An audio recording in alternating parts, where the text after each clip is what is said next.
Nós vamos ficar aqui no último capítulo de Reis e no primeiro capítulo de Segunda Reis.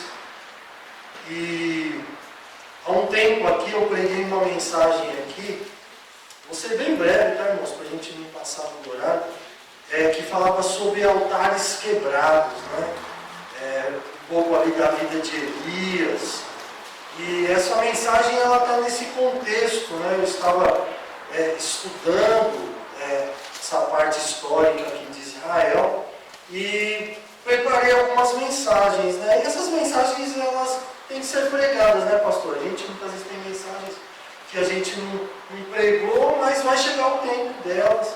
E eu orando ao Senhor, o Senhor falou assim: olha, prega esta mensagem, né? Porque é uma reflexão muito importante. A Bíblia não é velha.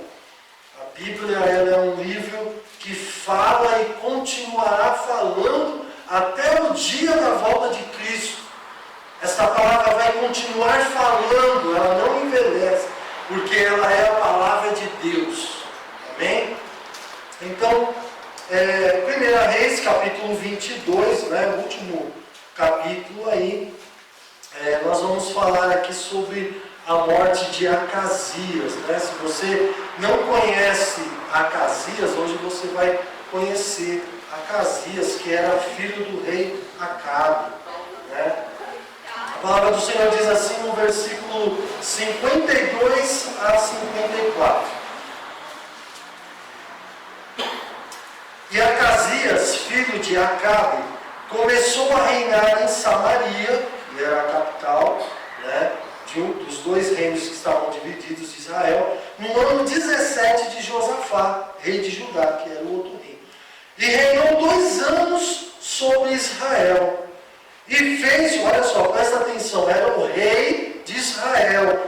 Mas o 53 diz: e fez o que era mal aos olhos do Senhor, porque andou nos caminhos de seu pai, que era o rei Acabe, como também nos caminhos de sua mãe, Jezabel, que era terrível essa mulher, e nos caminhos de Jeroboão, filho de Nebate, que fez pecar a Israel, e serviu a Baal, e se inclinou diante dele, e indignou ao Senhor, Deus de Israel, conforme tudo quanto fizera seu pai Acabe. E agora sim, 2 Reis, capítulo 1, nós vamos ler apenas o versículo 2. E o que aconteceu com Acasias? Versículo 2. E caiu Acasias pelas grades de um quarto alto que tinha em Samaria, e adoeceu. E enviou mensageiros e disse-lhes: ide perguntai a Baal-zebub, Deus de Ecrom, se sararei desta doença. Então este rapaz, ele assumiu o reino do seu pai, que era o rei Acabe. O seu nome era Acasias. E Acasias reinou 2 anos, foi o 8º rei de Israel, no reino do norte. E ele reinou 2 anos. E nesses 2 anos, este rapaz também se tornou idólatra, igual ao seu pai, e servia a Baal, e fez o que era mal aos olhos do Senhor. Até que chegou esse momento em que ele teve uma queda. Provavelmente ele estava no 2º andar da sua casa, e aqui diz que ele teve uma queda. E provavelmente, nesta queda, ele ficou muito gravemente ferido. E o que ele faz? Ele, ao invés de consultar o Senhor, veja, ele era o rei de Israel, o rei do povo de Deus, mas ao invés de ele consultar o Senhor, ele chama os seus mensageiros para consultar a Baal-zebub, que era um deus pagão. Para você entender um pouquinho do histórico desse tempo aqui, o reino de Israel ele estava dividido: reino do norte e reino do sul. Reino do norte, nós tínhamos a capital Samaria, e o rei era Acabe, que era o pai de Acasias. E Acabe sempre foi um rei idólatra. Né? E nós temos toda a história de Elias junto com o rei Acabe, no reino do norte. O outro reino era o reino de Judá,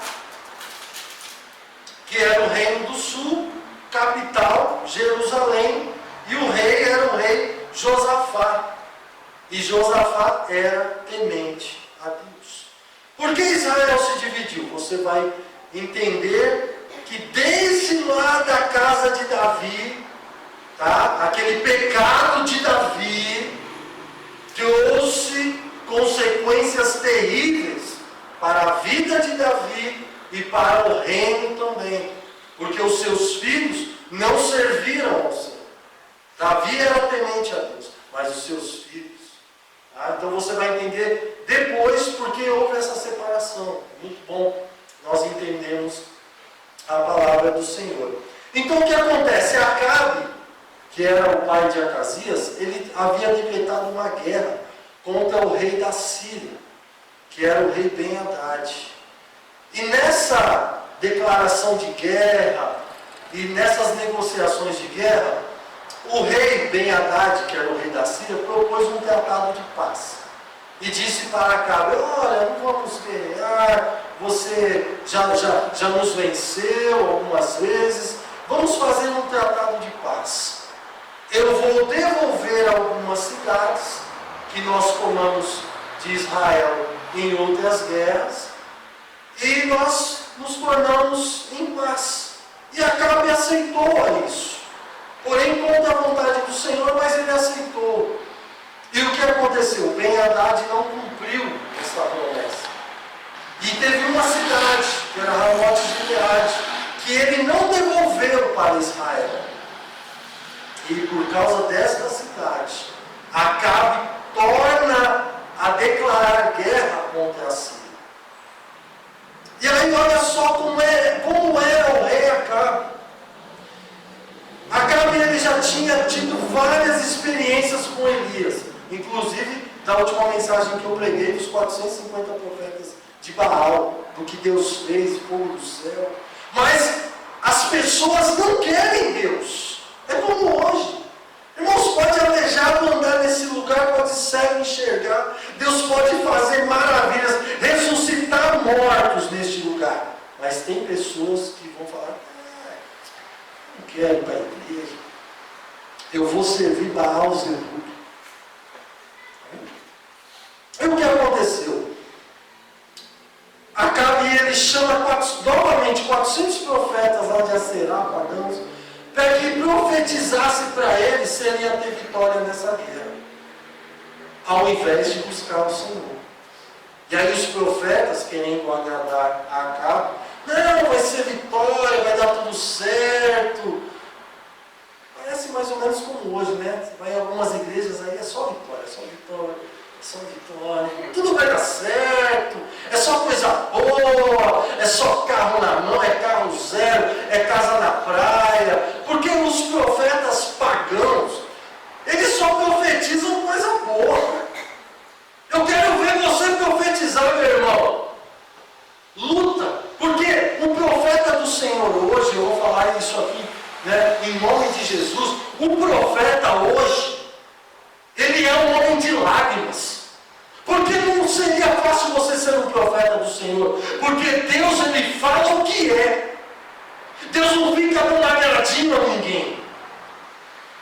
E você imagina se você tivesse hoje uma palavra do Senhor, uma palavra dura para alguém, como é que você entregaria? Porque coisa boa é você levantar na igreja e ficar profetizando bênção, meu querido. E se você levantar lá na igreja e Deus falar assim: pode falar para o pastor que eu vou fechar essa casa e todo o povo aqui vai ser dizimado, como é que você faria isso? Hã? Como é que você faria isso? Você teria coragem? Porque Deus não é brincadeira, não. Então cuidado, né? A gente aprende aqui na igreja, cuidado com o profetado. Tá bom? Porque até hoje eu já recebi várias profecias, mas ninguém falou nada de ruim para mim. E também as coisas boas que falou também não aconteceu nada. E o que aconteceu? O pessoal, não, Acabe, você vai ganhar e tudo, só que Josafá era temente a Deus. E Josafá estava visitando Acabe naquele momento. E aí, Josafá falou assim, ei, Acabe, por que você não consulta um profeta de Deus? Porque esses profetas aí, né? Profeta aí, tem isso. Está gravando? Aí, pegou.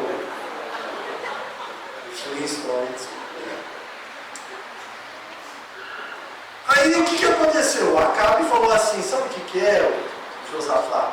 É que tem um profeta aí, mas ele não vai muito com a minha cara não, ele só profetiza coisa ruim para mim. Aí Josafá falou assim, mas poxa, né, a gente é profeta do Senhor. Né? Aí chamaram Micaías. Micaías era o profeta do Senhor nesse tempo aqui. Tudo isso aqui você lê aqui no livro de Reis. Dá uma lidinha, você vai entender tudo isso aí. E aí Micaías vem. Só que o que aconteceu? Quando Micaías estava vindo, os profetas, os 400 profetas, eles falaram assim, ei, olha, a gente falou palavra boa pro rei.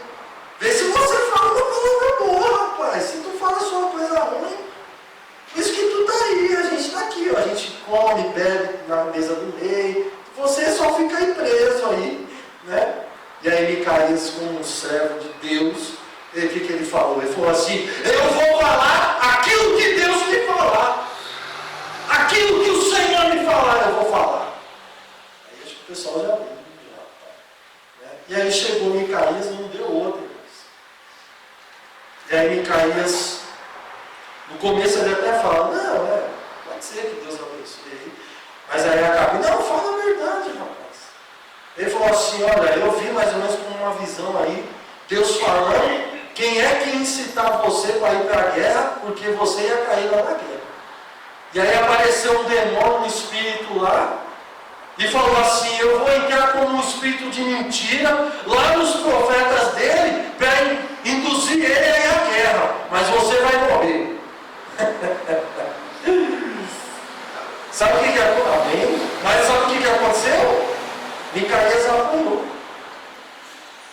O chefe lá dos profetas feriu ele no queixo após essas palavras. Olha, irmão, não é fácil ser profeta não. Muita gente aí querendo ser Deus na terra aí, fogo puro. Mas profeta é Jeremias, tá? Calabouço. Né?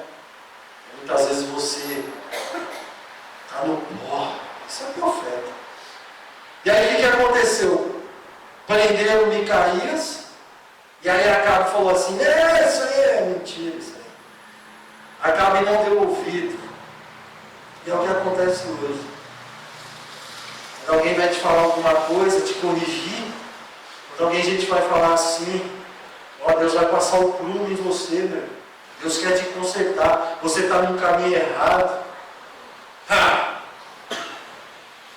Você vai tomar no queixo. Você já contou umas histórias aqui, pessoa aí que até conhecida aqui, perdeu a linha, porque quando você fala a verdade, incomoda as pessoas. E aí o que aconteceu? Acabe foi para a guerra, chegou lá, tomou uma flecha, porque Deus é Deus, Deus havia falado que ele ia morrer, ele teimou e foi. Ele morreu. E aí o que aconteceu? O seu filho, Acasias, assumiu o reino. Olha, irmãos, uma esperança que eu tenho é que todos esses meninos aqui, né, essas crianças aqui, esses Acasias, que eles observem o exemplo que os pais estão dando aqui na igreja. Eu espero mesmo que um dia meu filho fale assim, poxa, eu vi meu pai lá na igreja cantando, muitas vezes pregando a palavra. Eu espero, mas essa semente está sendo pregada na vida deles. Amém? Só para você entender o que estava acontecendo. E aí Acasias assumiu o reinado. E aí nós chegamos aqui, vou ser bem rápido aqui, em 2 Reis, capítulo 1. E Acasias, ele tem essa queda. Ele caiu lá do segundo andar, E aqui, pelo que a gente entende, ele ficou gravemente ferido. Sabe, irmãos, eu entendi aqui que Deus estava dando uma oportunidade a Acasias. Nesse momento aqui dessa queda, ele poderia ter buscado ao Senhor. Ele poderia ter dito: olha, Senhor, se o Senhor me curar, se eu me restabelecer, eu vou ser fiel ao Senhor. O meu pai morreu, Jezabel era sua mãe, era terrível essa mulher. Até passando uma minissérie aí, eu nunca assisti, mas deve estar contando as misérias dessa mulher. Terrível. Mas o que acontece com Acasias? Ele, com certeza, chamou os médicos ali, tentou fazer aquelas infusões de ervas que eles faziam, mas nada estava resolvendo. E ele começou a pensar: olha, isso aqui está ficando feio. Eu vou ter que consultar um Deus. Não um Deus.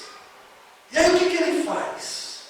Como rei de Israel, ele chama os seus mensageiros e diz assim: olha, vocês vão até a cidade de Ecrom, porque esse Deus aqui, Baal-Zebu, era chamado de Deus das moscas.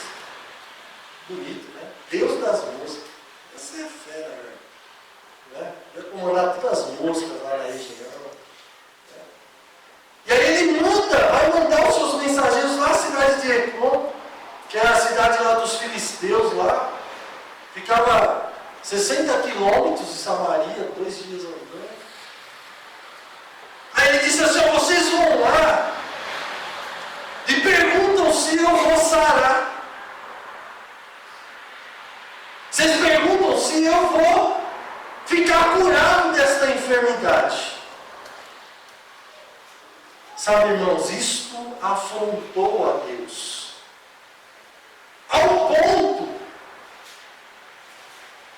que Deus chama Elias, a gente vai ler aí daqui a pouco, e fala assim: Elias, levanta-te e vai ao encontro dos mensageiros de Acasias e diz para ele assim: não há Deus em Israel.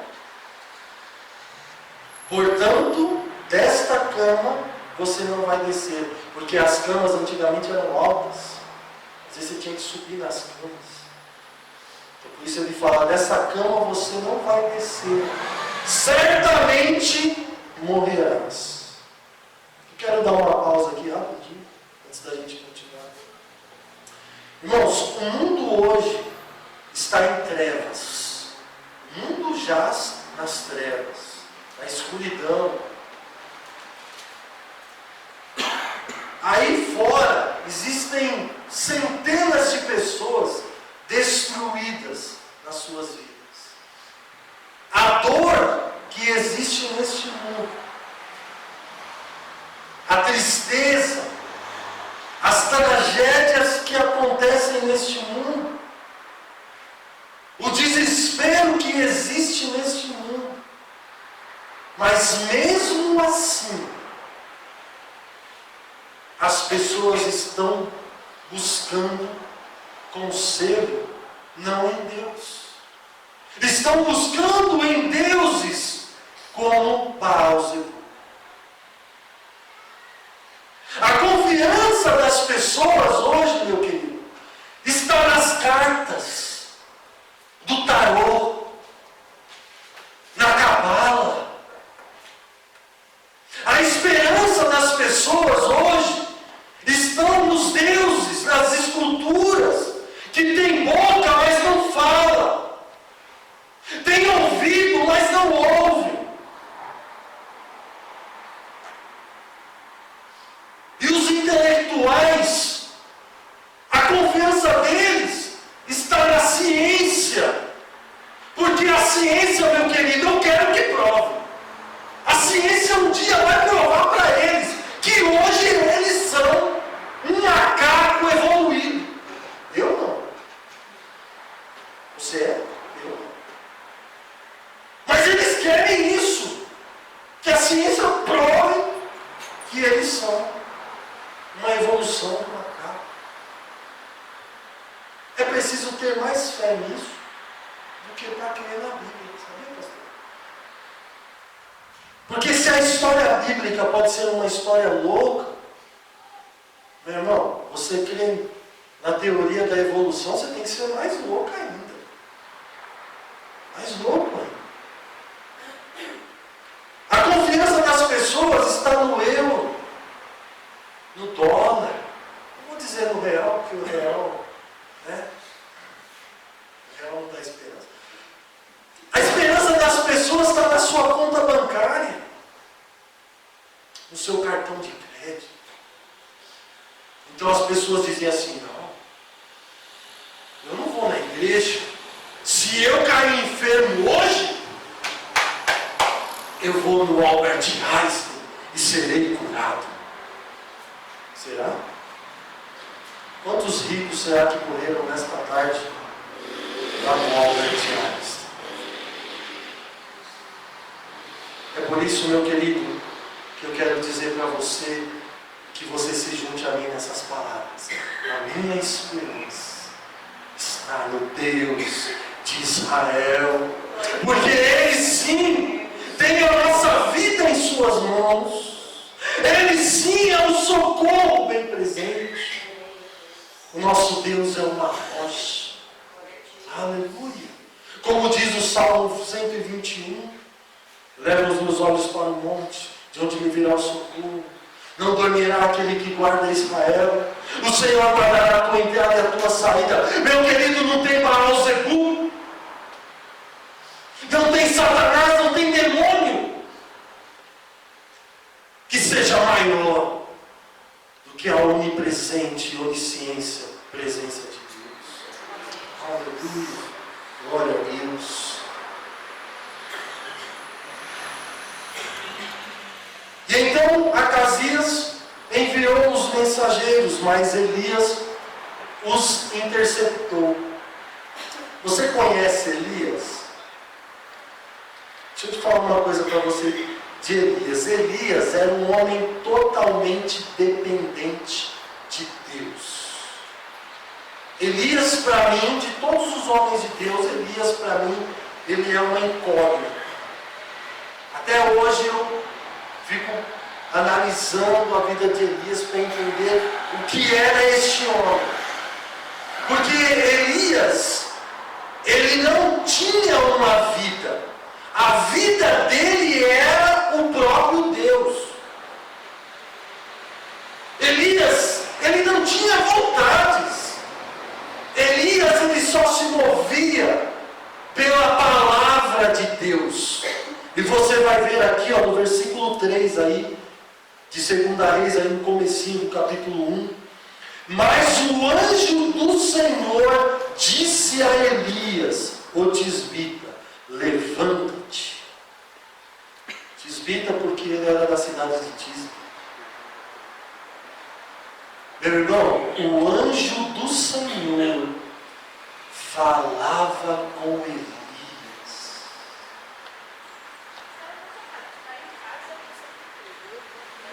Elias, ele era um homem igual a nós.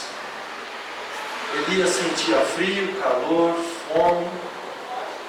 Mas Tiago 5,17 diz que mesmo Elias, estando sujeito a todas as paixões humanas, esse homem orou e fechou os céus, e parou de chover por 3 anos e 6 meses.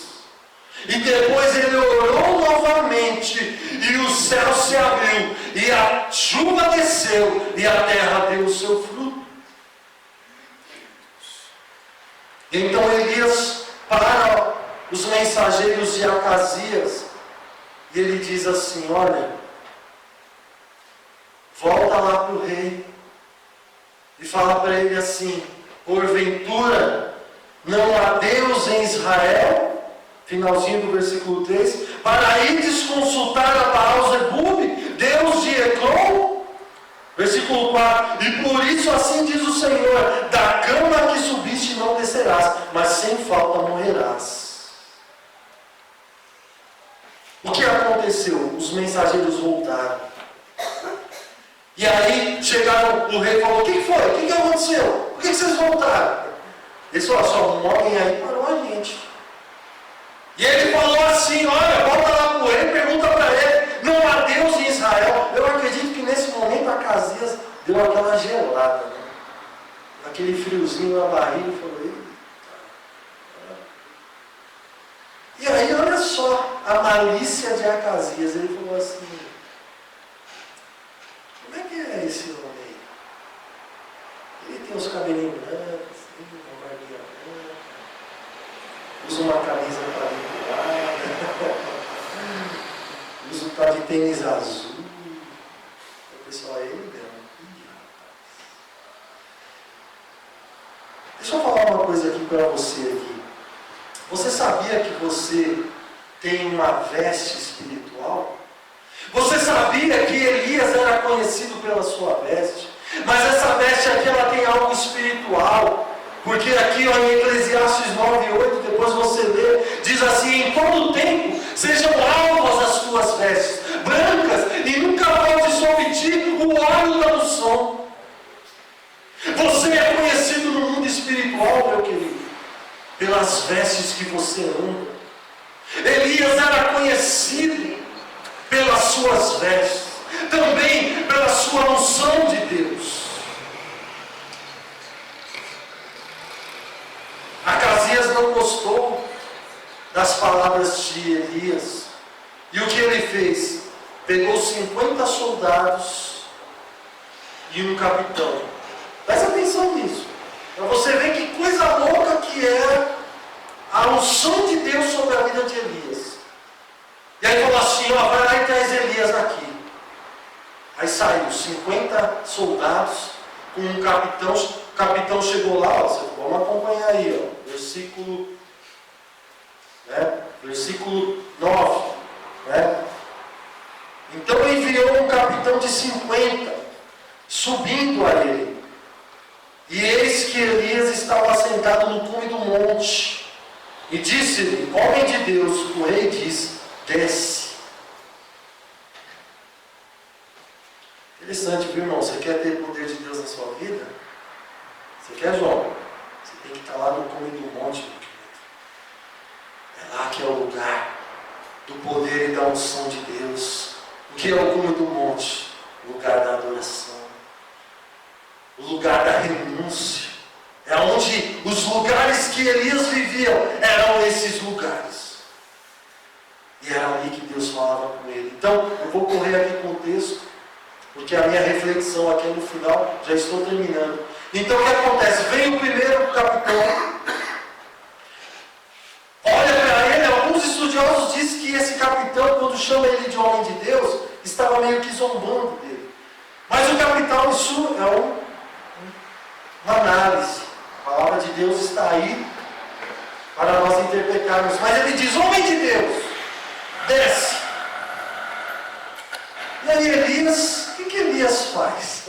Elias fala: se eu sou homem de Deus, que desça fogo do céu e consuma você e os seus 50 soldados, na hora. Você acredita nisso, pastor?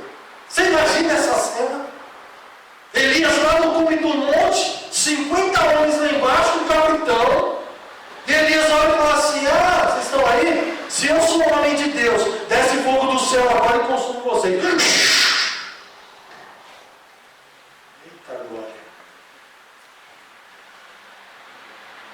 Mas aí o rei, você vê que a pessoa insistente, né, dura, igual o faraó, coração duro, coração de Satanás, coração orgulhoso, mandou outro. Aí esse aí, né, como o pessoal: o que aconteceu aí, chefe? Não, o fulano foi lá e morreu todo mundo. Deixa a coisa isso aí. Porque comigo é assim, esse Elias eu conheço ele. Aí ele chegou lá: ei, homem de Deus, a mesma coisa, ei, homem de Deus, desce depressa. Agora ele falou para ele vir depressa. Tá aí, ó. Olha lá. Ó, versículo 11. E tornou o rei enviar um capitão de 50 com 50. Está falando disso. Homem de Deus. Assim diz o rei: desce depressa. Agora eu pergunto para você acha que Elias ouvia comando de rei? Elias era só aqui, ó. voz do Espírito Santo. Só a voz do Senhor. Esse homem não se movia a não ser pela palavra do Senhor. Seja assim na tua vida também. E o que aconteceu, Elias? A mesma coisa. Ah, é? É depressa? Rapaz, então, se eu sou homem de Deus, desça fogo do céu, consuma você e os seus 50. De novo. Não, você pode imaginar, já tinha 100, 102 lá caído. E o homem lá em cima do monte, lá só lá, tipo no Wi-Fi ligado lá com Deus lá, 30 GB. Não cai essa conexão. Fibra ótica, não tem como cair. Mas o terceiro enviado, presta atenção aqui, ó. Você não é pouca coisa não, meu querido. Deixa o diabo também ficar te afrontando. O diabo ficar querendo fazer, que nem a gente estava conversando com o pastor aqui, rapazinho que veio aí no culto aí, querendo fazer, demoninho querendo fazer arruaça. Isso aí não é nada para nós. Demoninho territorial, né, pastor? Querendo fazer bagunça na igreja. Aí o que ele fez? Ele veio pianinho. Falou com os 50, ó, vocês ficam aí. Aí ele veio. Acho que até ajoelhou. Ei, Elias, desculpa, te incomodar aí. Olha, mas você tenha preciosa a nossa vida diante, né, de você. Porque nós somos teus servos. Se você espirrar aí, saúde. Mas olha, se você puder vir conosco, se você quiser pensar, mas olha, não fica nervoso não, tá? A gente entendeu? Mas não foi o que ele falou que fez Elias ir. Olha aqui, ó. Versículo 15. Então o anjo do Senhor disse a Elias: desce com este, não temas. Elias só se movia pela voz do Senhor, do anjo. E aí ele desceu, foi em Acasias. E aí ele disse a mesma coisa. Porque você se desviou de mim, por causa da sua idolatria, você não mais vai descer desta cama. Certamente morrerás. E aí você lê aí no final que Acasias morreu. Porque a palavra do Senhor sempre se cumpre. A palavra que é do Senhor, ela não volta. Ela se cumpre. Sabe, meu querido, eu quero dizer uma coisa para você, a minha reflexão, já estou terminando. Deus, Ele se importa com as nossas decisões. Hoje é dia dos pais. E se tem uma coisa que orgulha um pai, pastor, se tem uma coisa que deixa um pai feliz, é quando o filho pede o conselho do pai. Quando o filho chega para o pai e diz: olha, pai, eu quero fazer isso. O que o Senhor acha? O que o Senhor pode me orientar? Sabe, irmãos, isso alegra o coração de Deus. Porque a nossa vida tem que ser totalmente dependente de Deus. Deus tem que estar na frente, irmãos, da nossa vida em tudo. Eu me lembro de um pastor, numa mensagem, pastor Osmar, que ele dizia que ele chegou um tempo na vida dele que até para comprar um sapato, ele dizia: Senhor, qual é o que te honra mais? É o preto ou é o marrom? Para muitos isso é fanatismo, para muitos isso é exagero, mas eu digo para você, isso é dependência, isso é amor, isso é relacionamento. Aleluia. Aleluia. Eu me lembro um dia que eu estava em casa, tudo bem, tudo tranquilo. E a Jaqueline me chamou de pressa no quarto. Eu fui lá, meu filho Cauã Estava deitado na cama, chorando com uma dor no peito. Olha, irmãos, dor no peito é complicado. Não era talvez uma gastrite. Enfim, a gente vai sempre pensar que é coisa simples e tal. Mas ele estava chorando e falando, está doendo muito. Naquele momento eu falei assim, poxa, o menino pode estar tendo aí um ataque do coração, pode estar tendo alguma coisa. Nesse momento, o que você faz? Você já começa a pular? É sempre assim na nossa vida. A gente, ai meu Deus, eu estava pulando e tal. Mas a gente falou assim, vamos orar. Vamos orar. Porque se tem um que pode resolver qualquer coisa na nossa vida, é Deus. Não adianta você correr, não adianta você fazer tudo na força do seu braço. E aí que nós fizemos? Nós fomos orar por ele, coloquei a mão lá no peito dele. Uma oração simples, né? Repreendemos aquela dor. E minutos depois, ele falou, pai, está passando. Está passando. Aí eu voltei na sala, fiquei pensando, eu falei, levo ele, mas Deus falou, espera. E aí perguntamos novamente, ele falou, pai, está bem fraquinho. Daqui a pouco ele dormiu. E nunca mais, né, já? Ele reclamou de uma dor no peito. Mas eu não sei o que estava acontecendo. Mas eu sei que a mão do Senhor estava ali conosco. Porque Deus é o primeiro socorro da nossa vida. Deus é o primeiro. Eu vou terminar aqui. A lição prática desse texto, irmãos. Vamos ter cuidado. Não com a dependência. Vamos ter cuidado com a independência de Deus na nossa vida. Existem centenas de pessoas hoje, pastor, fazendo a obra sem consultar a Deus, fazendo da sua cabeça, abrindo igreja da sua cabeça, abrindo igreja em decisão pessoal de pessoas, fazendo coisas sem a aprovação de Deus. Está aí, está cheio. Pessoas vivendo no automático. Você sabe o que é o automático? Você liga o piloto automático e vai. Aí você vem para a igreja, você canta, você toca, você vai, você prega e tal. Tudo no automático. Eu vou dizer uma coisa para vocês. Que quando uma criança ela começa a crescer, ela dá muito trabalho, não é mesmo?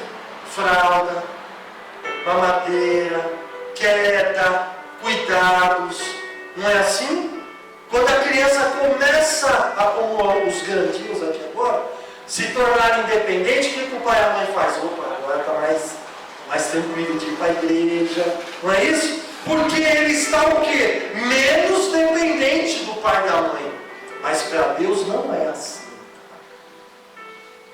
Para papai não é assim, não. Para o papai não é assim. O que papai quer é que mesmo na sua inteligência, mesmo na sua habilidade, mesmo naquilo que você faz de melhor, você chegue para papai e diga, Senhor, eu sei fazer tudo isso aqui. E eu faço. Mas como o Senhor quer? Sem o Senhor, eu não vou conseguir fazer. E mesmo que eu faça, não vai ter alegria nenhuma, porque a minha alegria é a tua aprovação. Assim é o papai.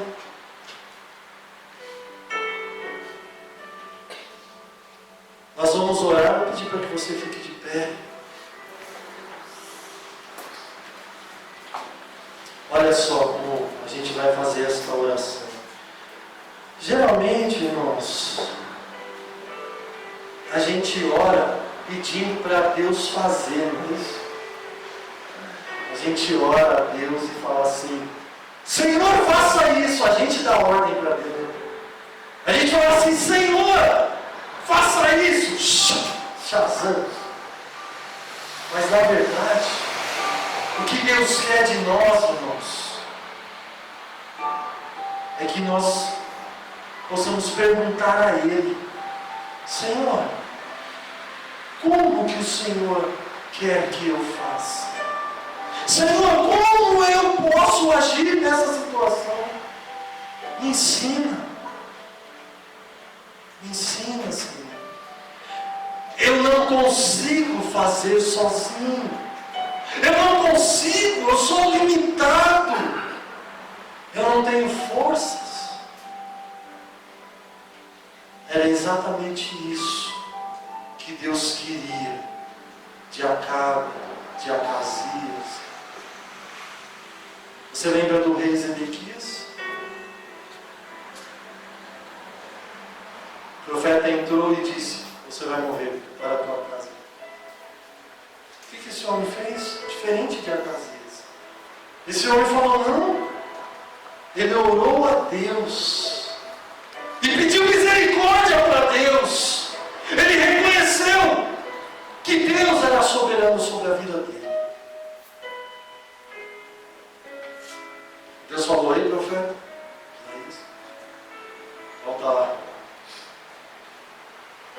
Fala para ele que eu vou dar mais 15 anos. Entendeu? Baixe sua cabeça, nós vamos orar nesse momento. Pai, eu te agradeço por mais esta oportunidade, Senhor, de poder ministrar a tua palavra. Que é tua, Senhor, as palavras são tuas, tudo aqui é teu, Senhor. Pai, coloca na nossa vida nessa noite uma total e completa dependência do Senhor. Pai, que não haja nada na nossa vida, Senhor, que nós venhamos a decidir sozinhos, que nós venhamos a tomar qualquer caminho, Senhor, sem a tua direção. Mas, Pai, que seja alegria para nós todas as manhãs compartilhar com o Senhor o nosso café da manhã, compartilhar com o Senhor a nossa tarde, compartilhar com o Senhor, Pai, o nosso descanso da noite. Pai, que em tudo o Senhor esteja em primeiro lugar. Até mesmo, Pai, quando alguém diz: ei, vamos viajar, que nós possamos dizer: Senhor, eu quero viajar, Pai. O Senhor aprova.